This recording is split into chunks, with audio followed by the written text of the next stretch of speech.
All right. Okay, so I'm going to go ahead and introduce kind of what we're doing here today. So Jason has been hard at work out in the field all over Namibia, kind of keeping track of things, checking in on various conservation efforts.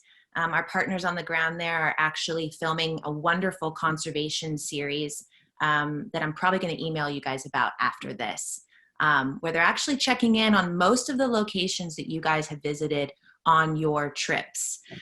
So places like Africat, Okonjima, you guys might be familiar with that. It's typically your first stop on the trip. Huab Under Canvas with Save the Rhino Trust, so on and so forth. So it's a really great series. They're working really hard on it. Jason can talk a little bit more about that. But yeah, we just thought it would be a great idea to check in. You know, as everyone knows, tourism is down.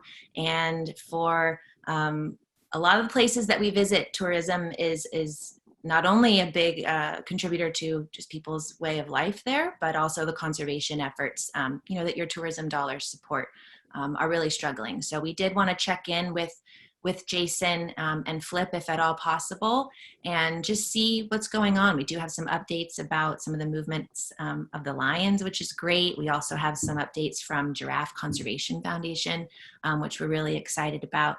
And we just wanted to check in with you guys as well and give you guys the opportunity to connect with Jason, connect with one another, and just hopefully have you know, some positivity coming out of all of this, and just get to see Jason, see Namibia, and yeah, kind of travel virtually, if you will. So welcome, everyone. So just going to orient you a little bit to the screen that you guys might see. I don't know if you're coming, you know, dialing in on your cell phone or on the computer, but we do have a chat function at the bottom of the screen. You're welcome to use that chat function to chat with each other, to chat with us. And then you'll also see a Q&A screen, or excuse me, icon there as well. We would like for you to use that function to ask Jason or myself any questions that come up for you as he goes through his presentation here. He's going to break it down into 3 different sections, first talking about rhino, then giraffe, and then lion, with a short little question and answer after each section. And that's where you can feel free to type in your questions and answer, and then Jason can see those, and then I can also make sure that that he sees them as well. At the very end, we're actually going to open it up for you guys to hop on the microphone here and say hi to Jason and just kind of hang out and check in with one another. So we've got a nice small group here. There's about 18 of you, and yeah, we're really excited. Pretty much everyone here knows Jason, so I will spare you the introductions, but Jason will give a little bit of background. There's a couple people here who are actually traveling with us in 2022, which is very exciting. They have not had the pleasure of meeting Jason yet. So Jason, for those people, would you mind giving just a brief introduction into you and your family and Namibia, and then we'll get started. Well, Jenny, thank you for the warm introduction and giving me this opportunity to chat to everyone. So currently I'm sitting on a little rocky outcrop in northwest Namibia on the northern bank of the Warnab River. So that greenery you see down there is the Warnab River. And Alan, to answer your question, we had a couple of gin and tonics at the bottom of this mountain here when we were on the lion trip last year. So you know the camp very well. But obviously the northwest Namibia is my favorite part of Namibia.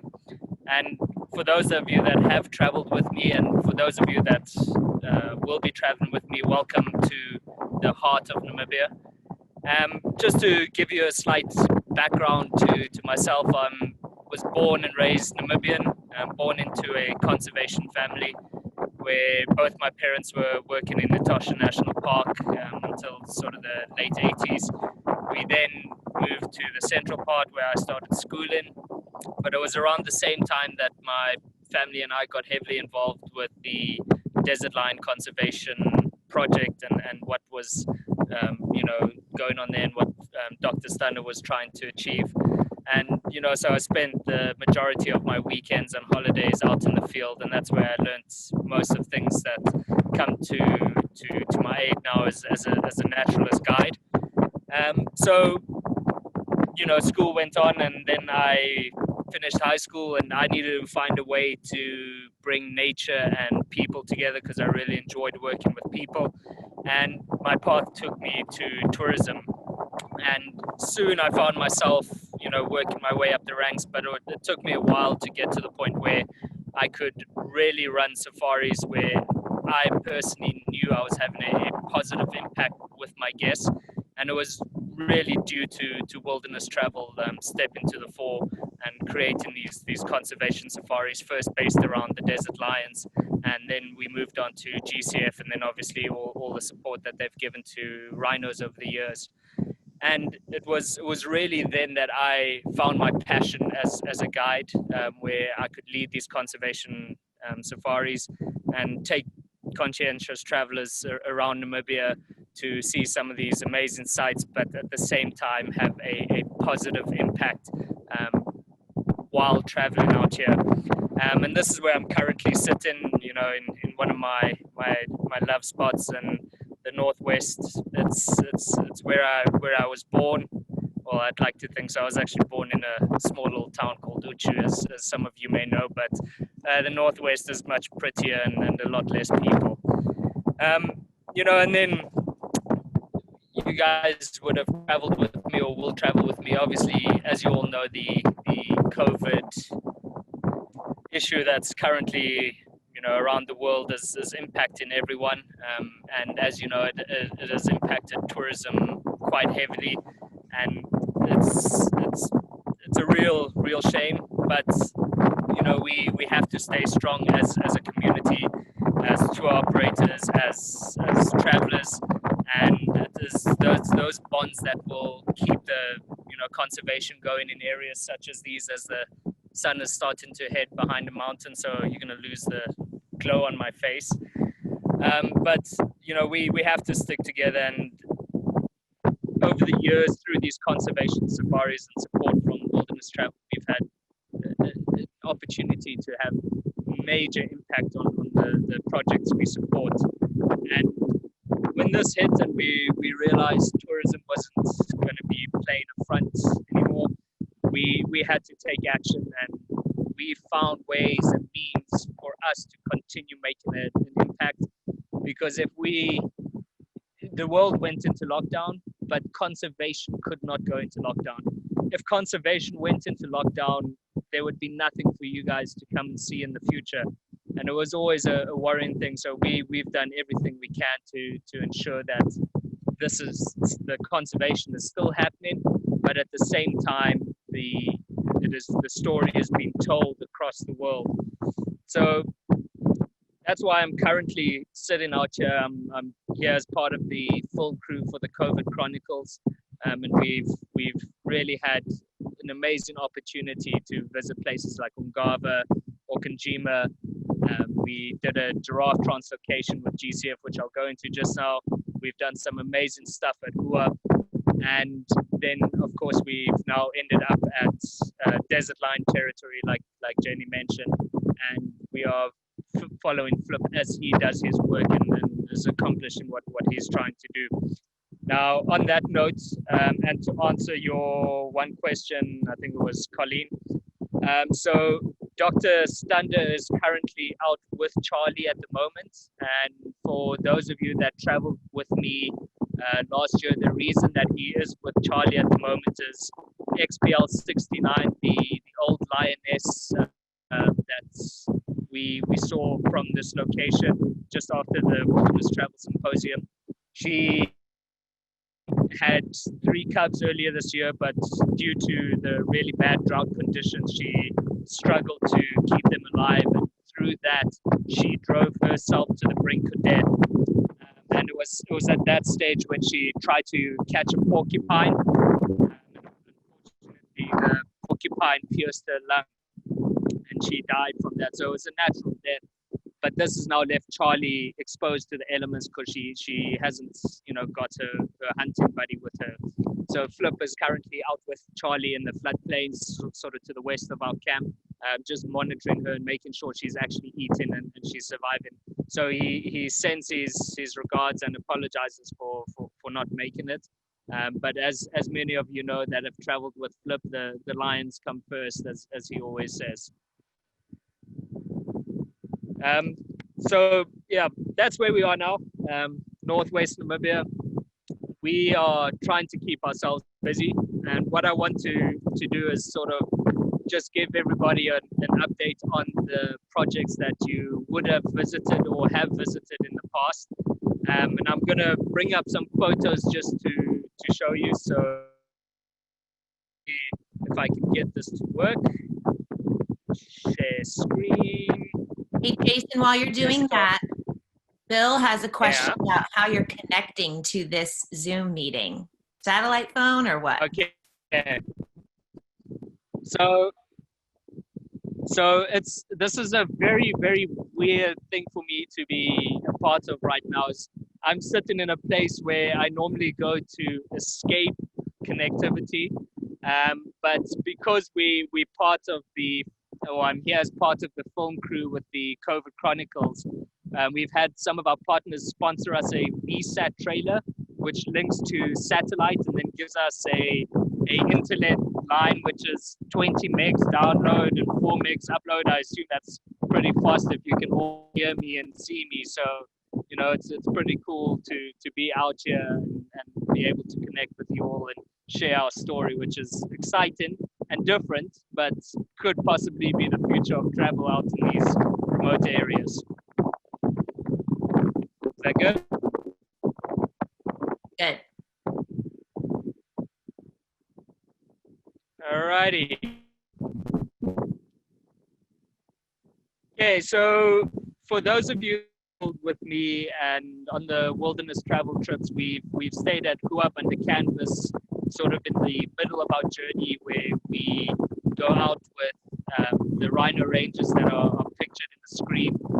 And I mean, as you guys know, these guys are very dedicated to what they do, going out on bases in and one of the biggest fears for us when COVID hit was there was tourism in these roads, which could open up threats from poaching or illegal hunting of other plains game for bushmeat. Now, although Namibia has been felt, Jenny, you guys there? Yeah, there you are. Yeah. You're back. Where did you lose me? Bushmeat. Bushmeat. Okay. I think that's where I lost you. Okay.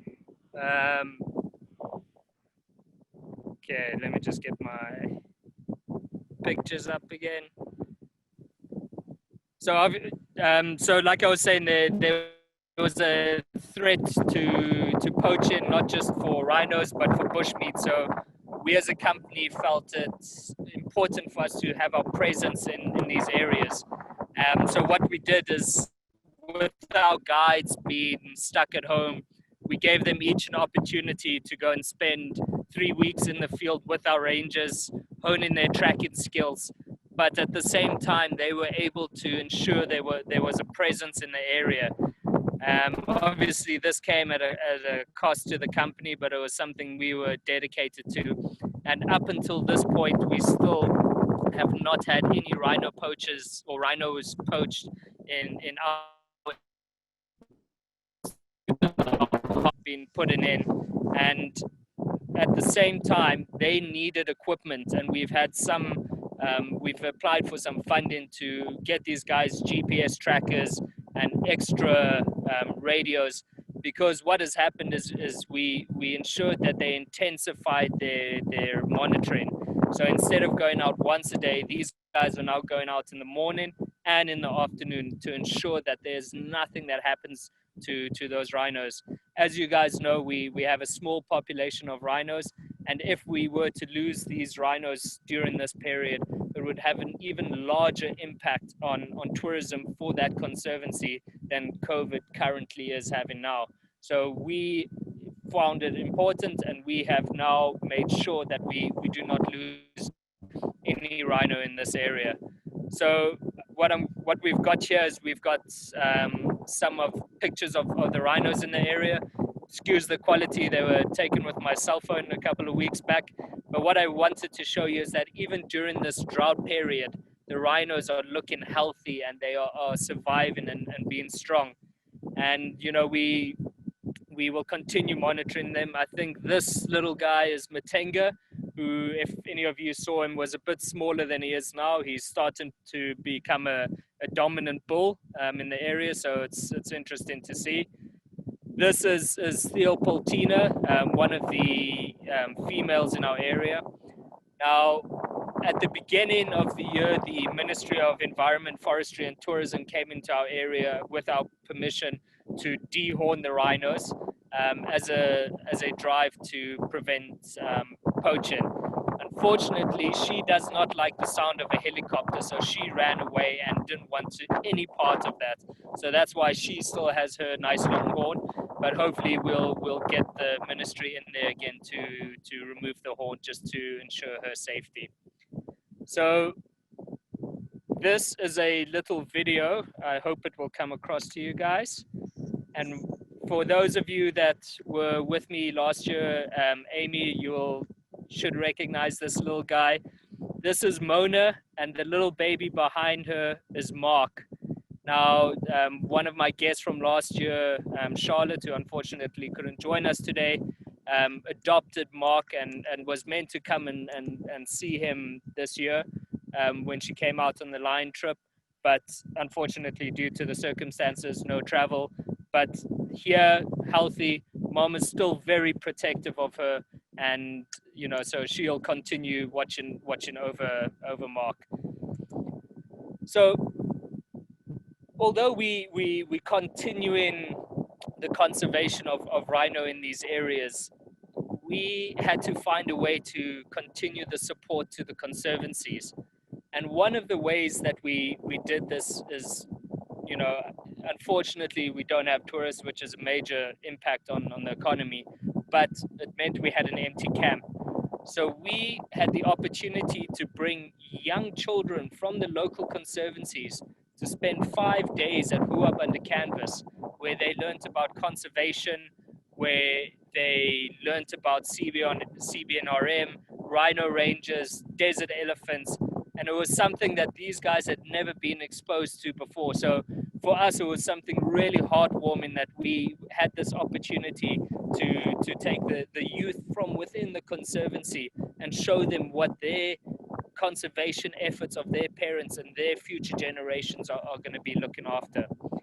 And then for those of you that have traveled with me over the sort of, I think, last 4 years, I all made you endure the Leave No Trace course with me. And what we're doing here with the kids is one of the principles of Leave No Trace, which is making a campfire. And it was something that was incorporated into this course. And they, just like you guys did, walked away with a certificate at the end of it. So here's the group of kids. We walking down to the springs. And the reason we did that is over the last, say, year, I've been doing a study on big cats in the area. So I've have camera traps up in the area, which are monitoring movements of everything. But the main focus is to get big cats. And some of the early results, I think it's the next picture, I hope so. Sorry, some more kids looking at rhinos.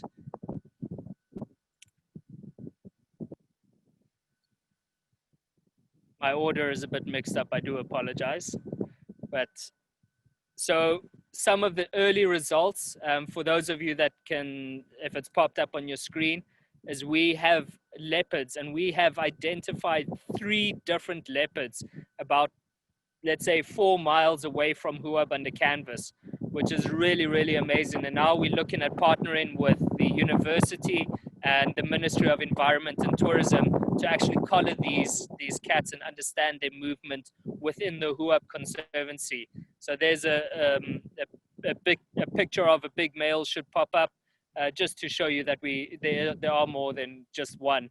but it's something that I'm really excited about, and hopefully when you guys come back, we'll be able to tell you more about the leopard population. So to sum up, who up under canvas and the rhinos is conservation is still going on, and we will continue protecting them till we done, I suppose. All right, I'm gonna stop sharing, and then Jenny, I think you can open up if there are questions. Yes, we do have a couple of questions. Jason, you can also pull up that Q&A thing if you have it. Colleen has a question about the lion. She wants to know if the 3 cubs survived. So you're welcome to address that now, or we can you can talk about that when we get to the lion bit. Okay. Okay. And then Vivian has a good question. Vivian Morris. Is the bushmeat risk because of the drop in tourism, because people have less money? So obviously the biggest impact that we have is I think over my figures might be wrong, but over 80,000 people have lost their jobs in Namibia due to tourism or lack of tourism already. And there's no direct correlation, but there is a trend that in areas where lodges used to operate that have shut down now, people are looking to hunt to feed their families. And it's not like there's mass hunting going on. It's maybe one springbok a month in some areas, but it's enough to feed a family for 2 months. So it's just really survival mode for a lot of people.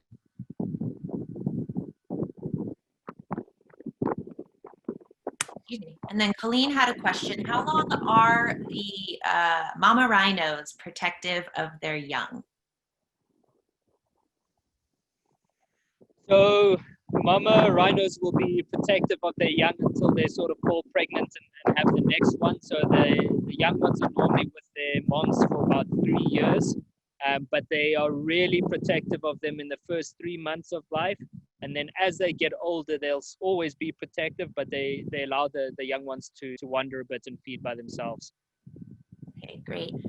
And Alan, I do see you have your hand raised. We're gonna give everyone a chance to jump on that feature at the very end. So if you have a question specifically about rhinos, you can go ahead and ask that in the Q&A. Click on that little icon down at the bottom of your screen, and at the very end, we'll have everyone jump on the mic and say hi. And then one more question from Mary Kay Rudolph. When we went on your first trip with you, Jason, there was a drought. It sounds like it has never gotten better. A new normal, and how are the animals surviving?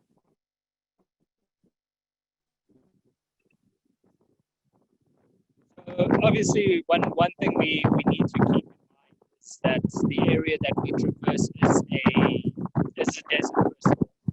So it's not really a new norm, but it's just the rains that we've had over the years have been very sporadic, which is forcing wildlife to migrate a lot. And a lot of those areas have been sort of to the east. So a lot of wildlife, oryx, springbok have moved to the east, and then follow, but that obviously leads them to the threat of wildlife conflict. It's the desert. Animals are desert adapted. They will find a way to survive. It's more the people and their livestock that are suffering more than wildlife. All right, and we have one more question from Alan Britton. Jason, Alan is actually going to be traveling with you in 2022. Him and his wife, Phyllis, were meant to travel with you this year, and obviously they weren't able to, but they're very much looking forward to 2022. And Alan asks, is the leopard population increasing? What is their range? So, obviously the study is still very new, but we have seen an increase in leopard populations.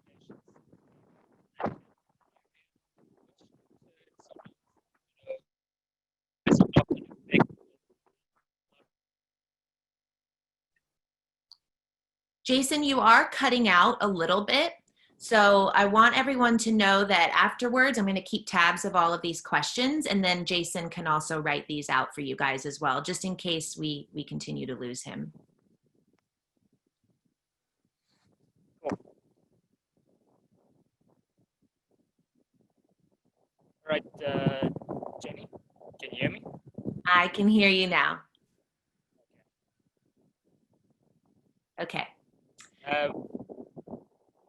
Okay. Michelle, we're going to save your question till the end. Michelle has a question about schools and how you're able to utilize HUAB for teaching local youth, which is great.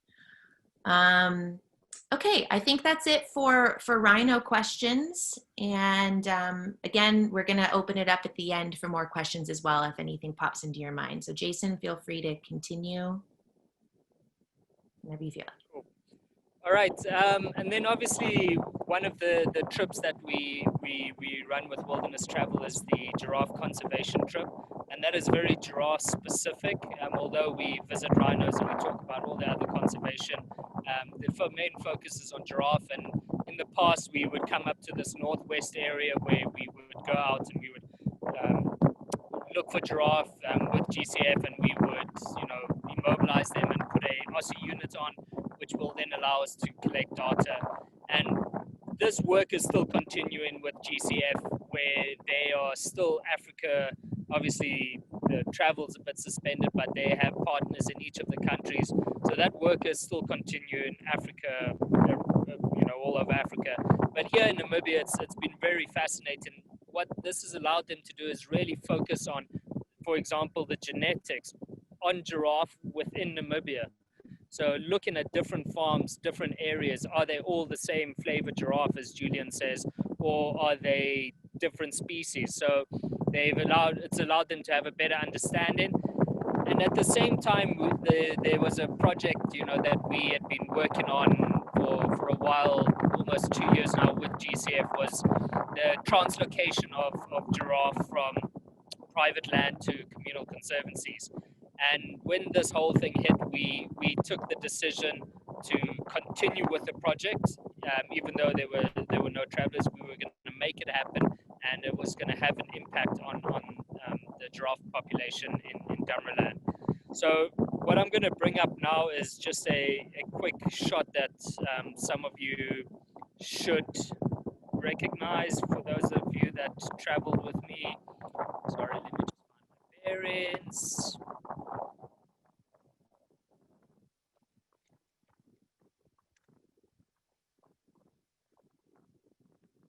Okay, so for those that were on the GCF trip, you should recognize this sort of motion where Dr. Julian's about to wake up a giraffe. This was a giraffe that we collared with him on the southern boundary of Etosha. They're trying to understand the movement of giraffe on private game reserves versus Etosha. So it's really fascinating to see that the work is still continuing. These guys are continuing to conserve these majestic beings. But now to come back to the translocation, was something that we also covered on the Kovach Chronicles, and is currently being aired, so you'll be able to get the full episodes. But it was something that I was really passionate about because it was a major effect. And how it all sort of worked is we had choppers which would herd the giraffe into a boma, which then allowed us to load it onto a truck, and from the private farmland we were then able to transport them to their new home in the Doranaus Conservancy.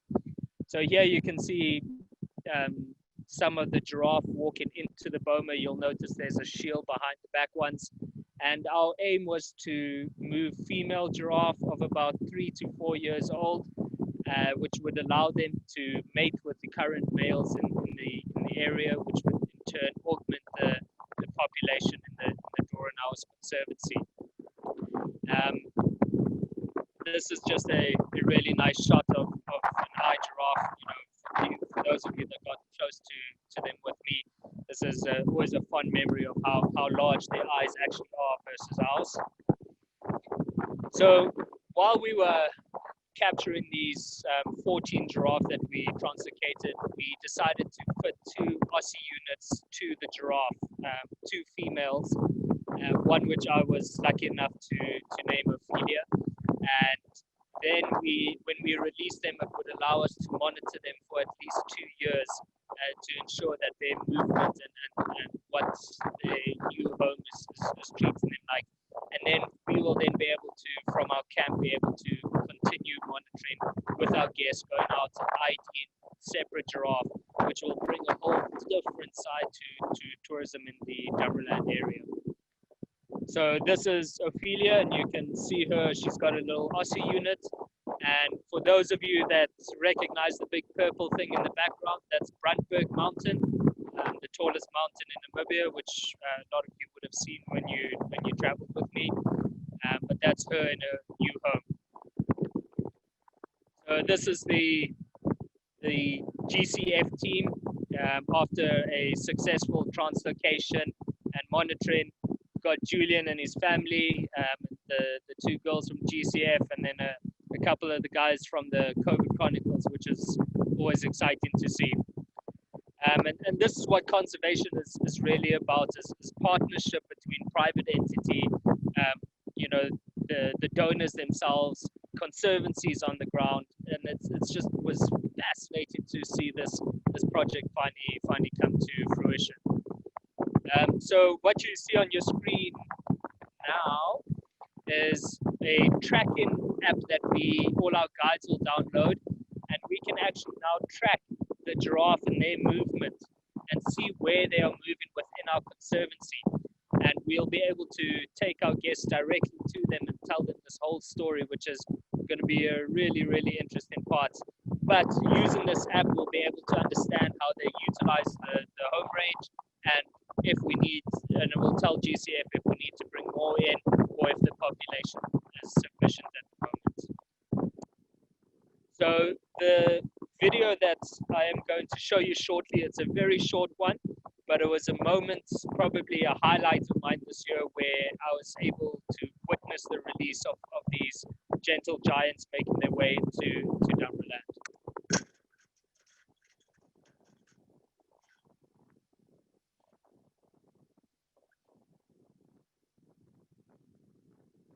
So giraffe conservation has not stopped either, and we'll continue supporting them as much as we can.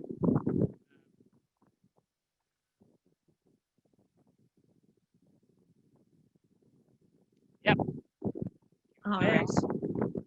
So just for a little bit of background information on this project as well, this is something that Dr. Julian Fennessy has been working on, I think, for a while to get this translocation project off the ground. Some of you might have noticed that we did discontinue our giraffe conservation safari.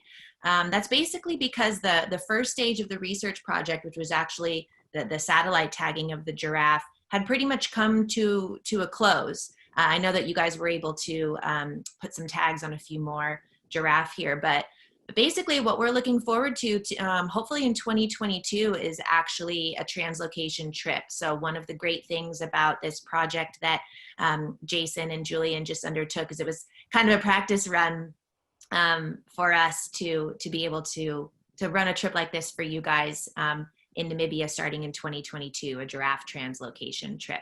So giraffe conservation safari is not over.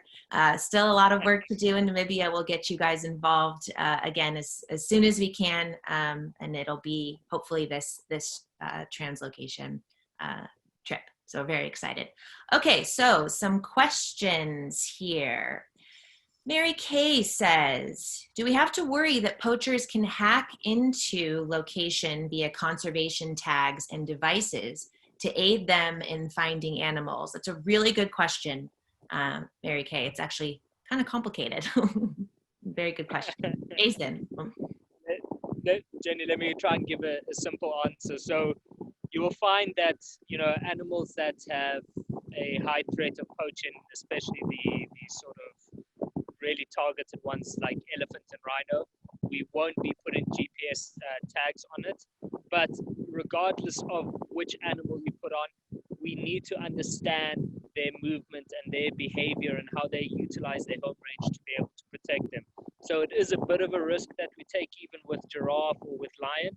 But the researchers that do that are very vigilant about keeping that information secret, especially when it comes to rhinos, elephants, and even lions. They don't give that information out to just anyone. But we need that to understand them, to further protect them. All right, and I think that's all the questions we have regarding giraffe specifically. So if no one else has any questions to come in here on the Q&A, then we'll move on to lions. Cool. So I am currently sitting in desert lion territory, the Warner Valley, and the reason I'm here is not only just I wanted to spend time with Flip, but I'm here as part of like I mentioned, the film crew that are, filming the desert lion conservation as part of the Kovach Chronicles. And we have been following Flip for almost 2 weeks now, so that's why my hair is a bit dirty, and luckily you can't smell me, but at least we're out here and we're doing what we love. But desert lion conservation, just like any other conservation, hasn't stopped either. There was a point in time where Flip was actually locked down inside the Skeleton Coast National Park, and they wouldn't let him leave. So he just had to do all his research in the park, but as soon as he could get out, he made his way out and continued his research. And the lion population, is doing well. There have been a couple of losses to human-wildlife conflict.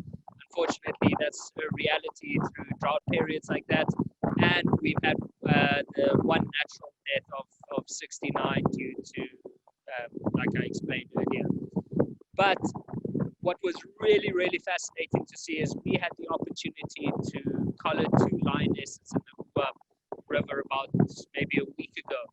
And we were expecting, when we saw them and darted them, to be all skinny and, malnutrition and that sort of thing. But when they were lying there in front of us, they were the healthiest I have ever seen a female lion in northwest Namibia.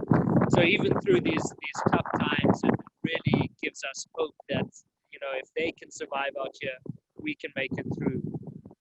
So what I'm going to do is I'm just going to share a couple of images and videos from desert lion itself, and then some that I've been able to witness over the last little while.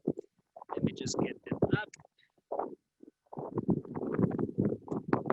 Okay, so the first video that I'm gonna show you, I haven't pushed play yet, is a video of the 2 orphan cubs that were orphaned, I think, almost 4 years ago, and were part of the Vanishing Things movies.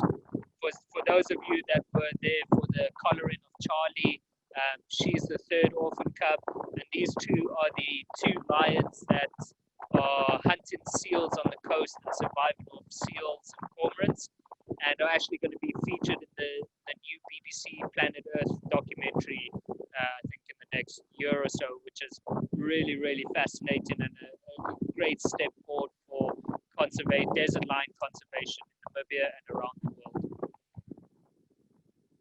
So this is just an amazing view, and I wanted you guys to see these 2 little lionesses, playing around in the dune belts just west of us, in the Skeleton Coast Park. The future of lion conservation is in front of us there. So this is one of the lionesses that we are actually seeing just down the river. They're currently about 1.2 miles away from us, so not very far, but we have been very fortunate to spend some time with them. And what's been really fascinating is when we came into the area, there had been 6 months of almost no vehicle activity in this area, so we were really worried about how the lions were going to react to our safari vehicle, because they haven't been habituated, they haven't got used to people out here. And it took us one afternoon where they were a bit wary of us, but by the second afternoon, they were within 15 meters of our vehicle, very relaxed, very calm, which is a good sign for them tourism when it kicks back up. So this is the male that they are currently with, Munya. He's a very strapping young boy, and he's the father of the two cubs that you'll see at the end. And it's just fascinating to see that the lion population is still growing. Maybe 10 years back there was a major fear of there not being enough males to continue the desert lion population. But all of a sudden we started to see these young strapping boys. We collared one down in the far reaches of the Uchab River, who is currently 4.5 years old, but he is a monster. And we caught him hunting in the swamp, so he was completely drenched in black mud when we darted him. But really fascinating to see that the males are bouncing back, and it's a good sign. So this is the vehicle that Flip travels around in. Currently, it's a bit worse for wear. For those of you that saw it even last year or the year before, it was starting to fall apart. It's really starting to fall apart now. But luckily, we've been able to secure funding through some of our NGO partners, and we've actually bought him a new vehicle, and it's been converted as we speak. So hopefully he will get his new vehicle in the next couple of months, and he can continue doing the great work that he's doing. So this is something interesting that I just wanted to show you. This is a map that Flip presented to me when Namibia was in its hardest lockdown, where there was no international travel and there was no local movement in the areas. Now, if you have a look at the map, you guys will see that there's a sign that says Twyfelfontein. Now, that is a World Heritage Site that we all went and looked at rock engravings at. And we might have seen signs of elephants and that sort of thing.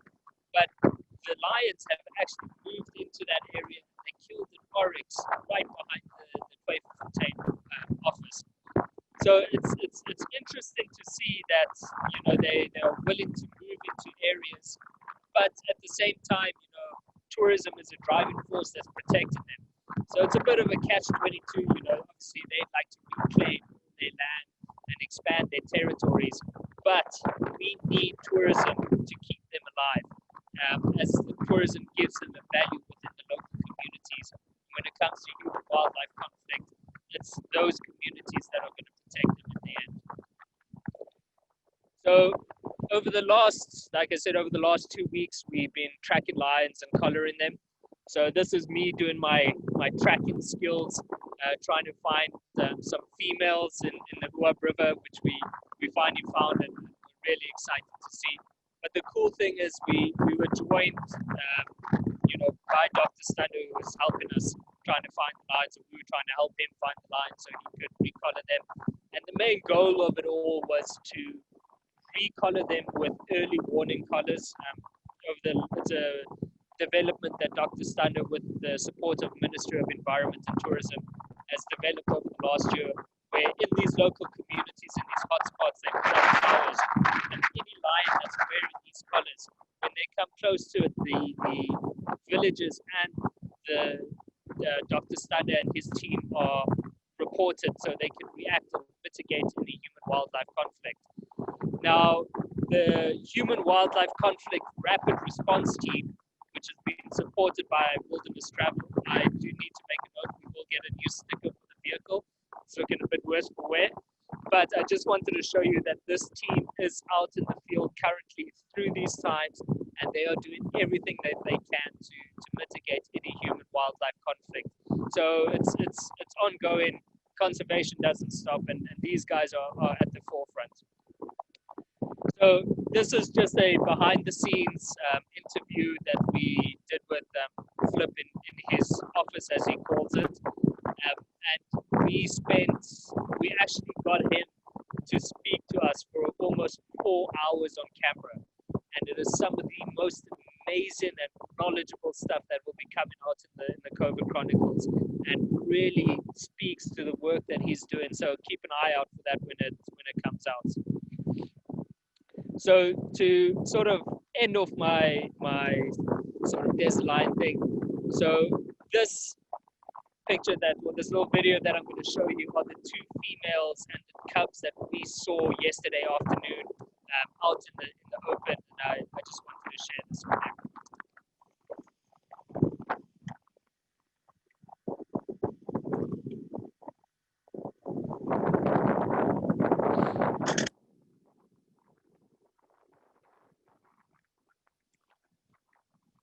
How cute are those two little cubs?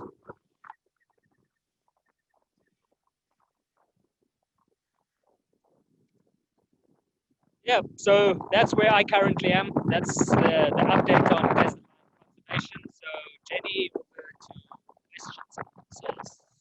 Yeah, we have a few questions about the cats. So back to Colleen's question from the very beginning of this. Did the 3 cubs survive? I believe she's talking about the Charlie's cubs.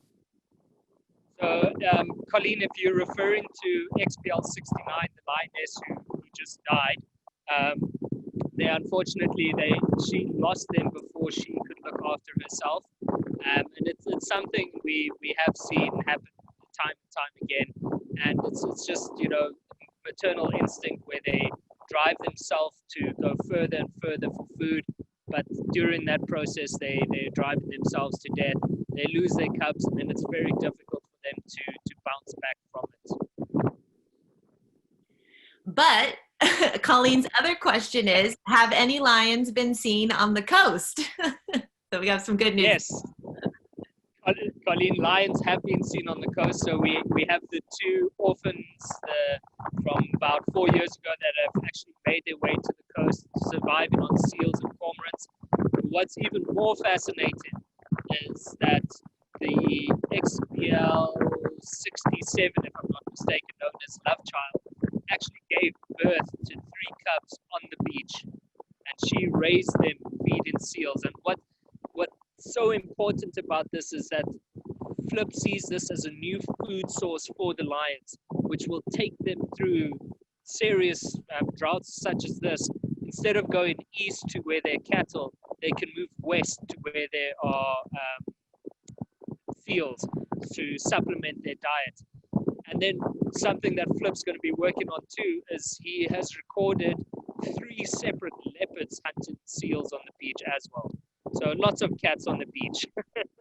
Wow, that's amazing. That's the first I've heard of the leopards. That's amazing. Yeah. Okay, let's see here. And then some other questions. Oh, Colleen, this is a great question. Are the coastal lions, are they differently sized than the inland lions? Are they bigger? Are they smaller? What sort of morphological differences? So there's no difference between them. What they are just actually desert lions like we would have seen, or the ones that are just down in the river. And all they're doing is they're utilizing a different part of the country where there's more food, or different types of food, more abundance of it. One thing we obviously have to keep in mind and keep a track of is there might be nutritional imbalances. But what we've noticed already is that the lions will go to the beach for a couple of weeks, feed on seals, then come inland where it's dry and there's springbok and that feed on springbok. So they themselves are balancing it, but it just gives them an alternative food source, which is amazing. One of the things that I think is interesting is whether or not this return to feeding on the coast is a learned behavior, or if it's something that they remember from, that's just kind of implanted. We see this with a lot of species where they just instinctively know where to go to find food and be healthy, even though they might not have been there for a few generations. So can you speak to that with these lions that are going back on the coast? Is there, what mechanism is that? Is it a learned behavior, or is it something that they remember from generations past? So one of the driving factors that drove Flip to start the project and run the project that he's doing is in the early 80s, he saw a male lion feeding on a whale. So lions have always been there, and these cubs, without having been to the coast, found their way to the coast themselves. And we think that it is something that has been passed through somehow, through generations, where their mom had at some point before they were born visited the coast and fed on one seal. But this is the first time that the lions have actually established themselves as coastal lions. They've been visiting the coast for a long time, but it's literally go there for a weekend and then come back to where they live.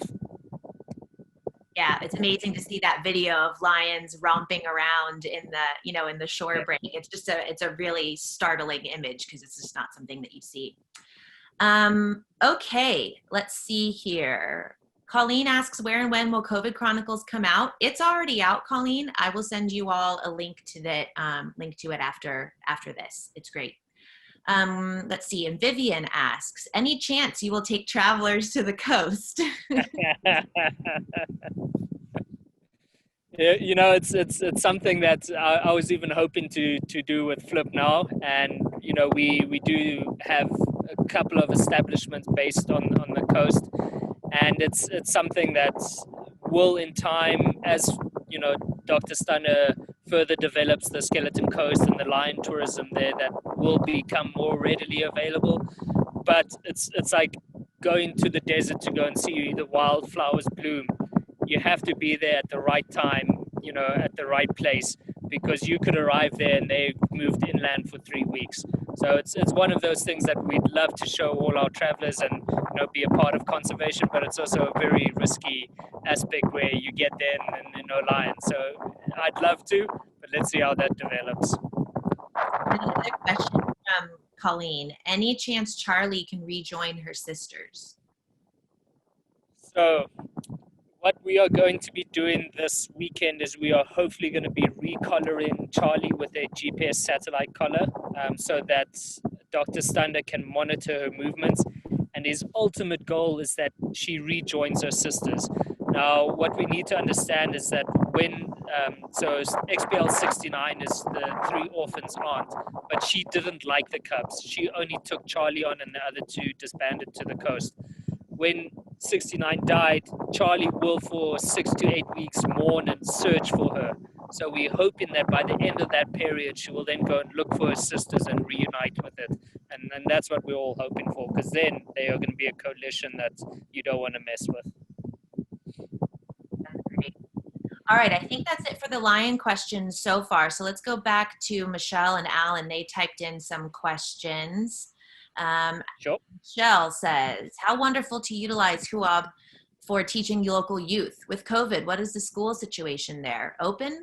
Will any of the older students be able to participate in the monitoring projects? Great. So the schools have been a bit of a tricky thing here in Namibia. They were closed for a very long time. Everybody had to do e-learning.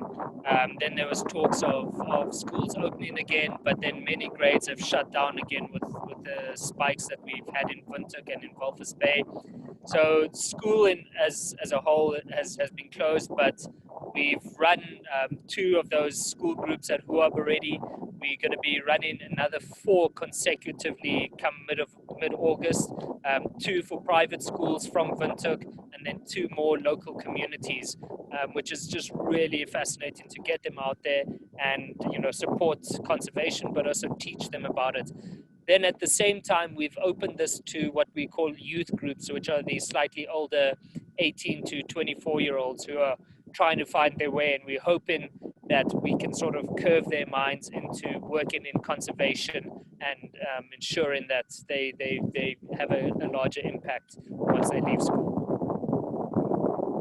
And then question from Alan about Save the Elephants. What was your work like with them? Spent a little time with Ian Douglas Hamilton. Want to know how extensive his work has been in Namibia. So the only contact we've had with Save the Elephants is via that app. So GCF is actually using the Save the Elephants app to monitor their giraffe, but we haven't had any work with them here in Namibia. So I haven't had the fortune, or haven't been fortunate enough to go and visit their work up in East Africa, but it is on my bucket list. And Vivian, oh man, I remember when Leo was working on this project. Vivian wants you to know that Leo received an A+ on his Namibia conservation history. She also says she hopes your personal pets are doing well. Michelle, they're all good, live and kicking. Good. Michelle wants to know how we can help support the projects with youth in Namibia. Great question, Michelle.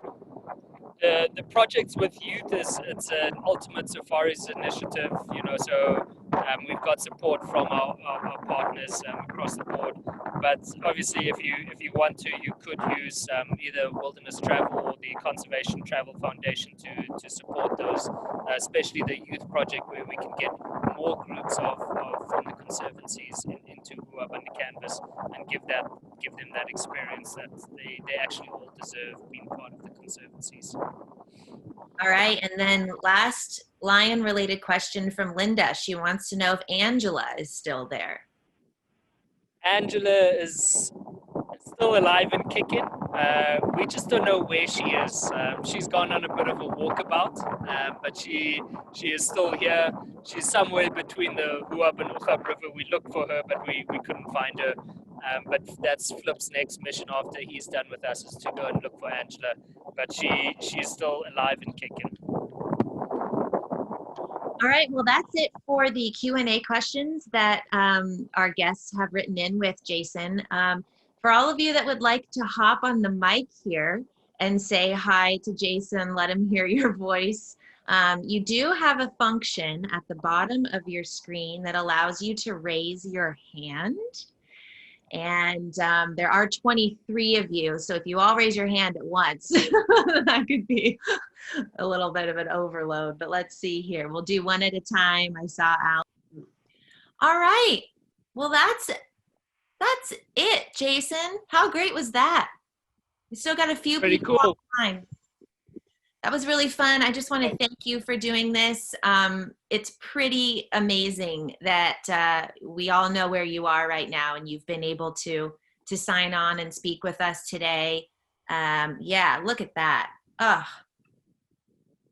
I wish. You know, those of you that are used to working with me know that my first time in Namibia was last year, and it just, it really stuck. And I think Namibia is just it's a very special place. There's quite a few of us at Wilderness Travel that have had the pleasure of visiting Namibia, and I think we are a unique group of people in the office that have just really fallen in love with the team there and with the country. So I know you guys all share that sentiment with us here in the office, and we're looking forward to getting people back out there to see you, Jason. Thank you. And thank you for all your support, guys. I really appreciate it. All right. Well, that's it, everybody. Check out that email that's going to be coming your way here today about the GoFundMe. We're also going to type out a list of the questions that maybe people couldn't quite hear. We might just go ahead and type out the answers to all of them. Why not? And we will see you guys later. Bye, everyone. Bye, Jason. Good to see you. Bye, everyone. Thank you.